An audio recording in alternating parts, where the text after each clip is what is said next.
Spider-Man versus Venom will happen in the future. It's inevitable. It makes sense, and Sony and Marvel, trust me, they want it to happen as well. Welcome everybody to the Chaos Multiverse. Here is your official spoiler alert. If you have not been able to go see Venom 2, Let There Be Carnage yet, you need to leave if you don't want to be spoiled from the post-credit scene, because we are going to be discussing it in length, in full, and talking about the ramifications of it and the fact that Kevin Feige has now chimed in on it as well. So here's your spoiler alert.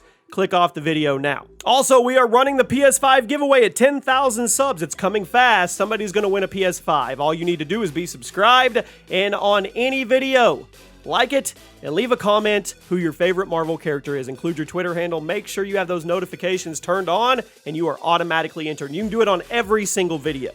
If you are still here, let's get started. So, let's break this down really quick. I was able to go to the Venom premiere. Absolutely amazing experience. One of the coolest experiences of my life, and that's saying a lot. I've experienced a lot of cool things in my life, and it was something. The movie was a ton of fun. The post-credit scene was another level. So if you haven't seen it, but you're okay and you're still here, you have seen it, you already know.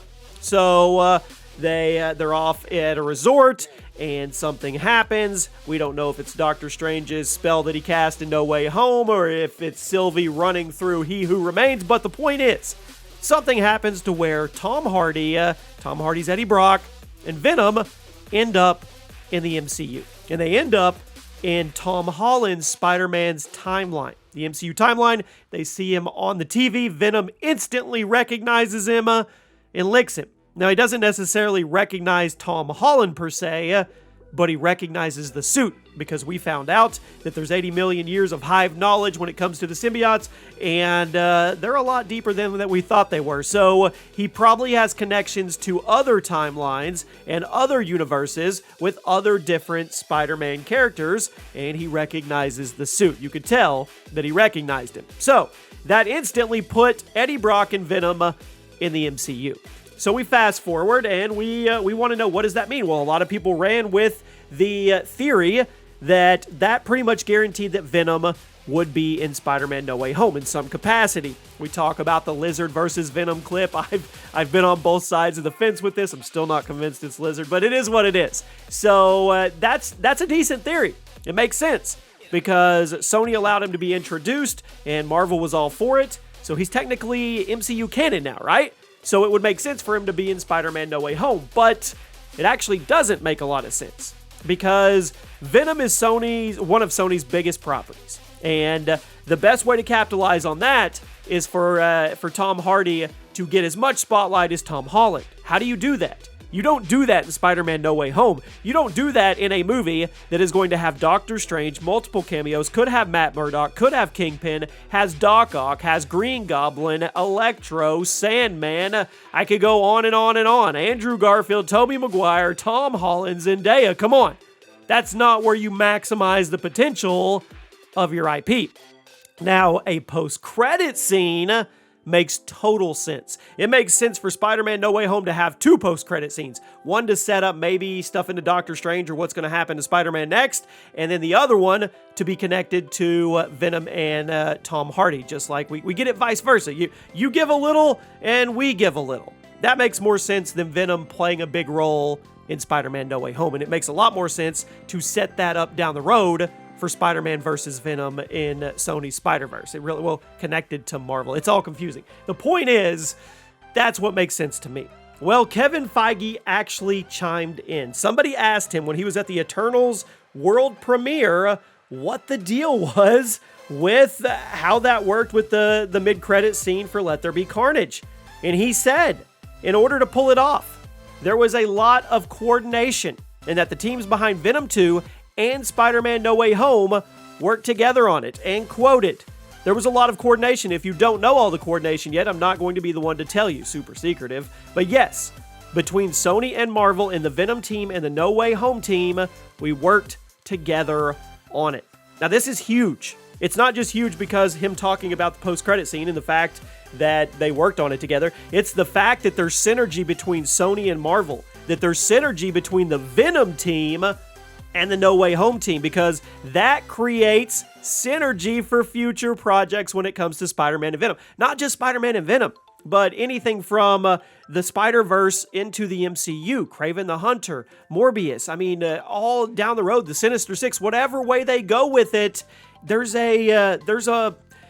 working together, people. That's what I'm trying to get at here. They're working together, and they work together well enough to pull off one of the biggest post-credit scenes we've seen so far. Shocked everybody. So, moving forward, the future is absolutely bright when it comes to not only Spider-Man fans, but Venom fans and MCU fans. Because I know a lot of people are saying, this hype is too big for Spider-Man No Way Home. Once the movie comes out, what do?